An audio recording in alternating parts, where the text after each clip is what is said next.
தெரிஞ்சுக்கிட்டோம். இதெல்லாம் காரணம் என்ன? பணம். அவன் பேரு டேனி. அவன் வேர்ல்ட்லே ஒரு பெரிய பிசினஸ் மேன். அவனை தூக்கினா லைஃப் செட்டில். ரெடி? யாரா நீ? நான் என்ன பேசணும்? யாரா நீ?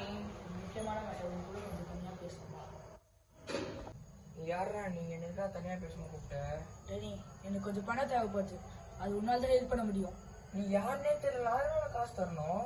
ஓ, தர முடியாதா? தர முடியாது. யாரா பாக்குற? பின்னாடி யாரா இருக்கா?